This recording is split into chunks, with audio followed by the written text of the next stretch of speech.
பிரணவத்தின் பொருளை அறியாத பிரம்மனை மீண்டும் பதவியில் அமர்த்தியது தகுமா என்ற வினாவும் தோன்றும். படைப்புத் தொழிலுக்கு தேவையான நுணுக்கங்களை மட்டும் இறைவன் பிரம்மனுக்கு முன்னரே உபதேசித்து உள்ளான். மற்ற விவரங்கள் அவனுக்கு தேவையற்றவை. இதற்கான ஒரு அழகிய உதாரணத்தையும் பருத்தியூர் டாக்டர் கே சந்தானராமன் அவர்கள் இங்கே நவின்றுள்ளார். அரசாங்கத்திற்காக நாணயத்தாள் அச்சடிக்கும் தொழிலாளருக்கு அது குறித்த தொழில்நுட்பம் தெரிந்திருந்தால் போதும்.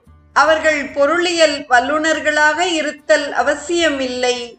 அதுபோலவே படைத்தல் தொழிலுக்குரிய நுணுக்கங்களை அறிந்திருந்த பிரம்மனை மீண்டும் பதவியில் அமர்த்தினான் ஈசன். படைப்புத் தொழிலுக்கு தேவையான நுணுக்கங்களை மட்டும் இறைவன் பிரம்மனுக்கு முன்னரே உபதேசித்து உள்ளான். மற்ற விவரங்கள் அவனுக்கு தேவையற்றவை என்பதையே இந்த உதாரணம் நமக்கு விளக்குகிறது. முருகன் கொடுத்த தண்டனை பதவியால் ஏற்பட்ட செருக்கிலிருந்தும் பிரம்மனை விடுவித்தது. நாளைய நிகழ்வில் மூவருக்கு உபதேசித்த முருகன் குறித்து